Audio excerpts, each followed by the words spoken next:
Hello students, today we will discuss how to pull data from any other application into your dashboard. There are so many different metrics your team could be tracking.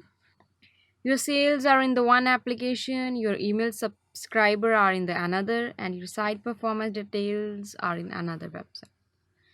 So what is the criteria or what is the way to collect all the data from other applications to your dashboard? We will discuss it.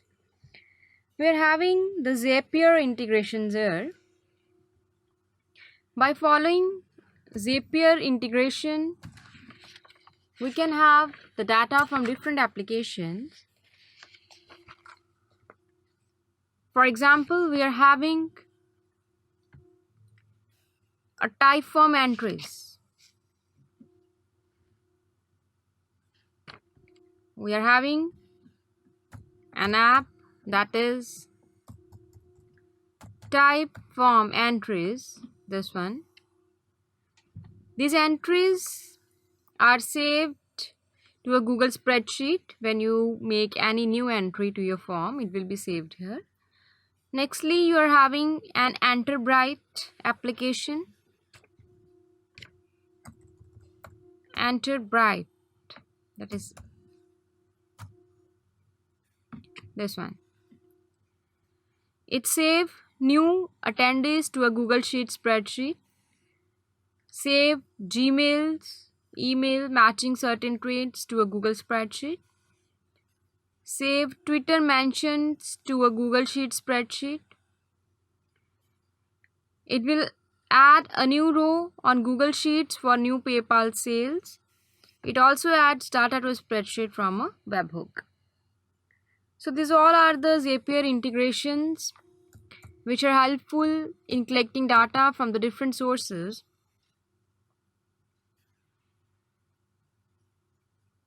All you need to do is use Zapier to connect your application to a new sheet into your dashboard. From there, you can use that app's data in your reports. To get started, add a new sheet to your spreadsheet for the data from your app. Add a column for each item you want to track in the report. Like if you want to track the email, the sign up date and the sign up form, we have just created a new sheet here and we have given the headings.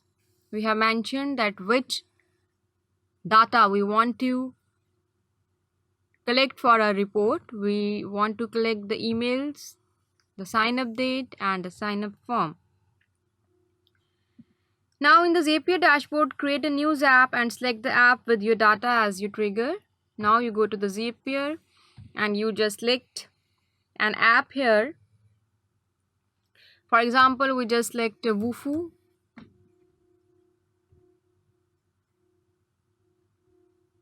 I have selected the Wufoo app here and it will give you the matches for the Wufoo. Yes, here it is. It will save new Wufoo entries to Google Sheet spreadsheet. It has also attached emails on Gmail. So it's up to you which app you want to use for your spreadsheet work. So if we use this app, then it will save the emails and sign up date and sign up form to your new entries in the spreadsheet that you have mentioned the headings for. So this is a way how you integrate your spreadsheet with the third-party integrations from the Zapier. Thank you.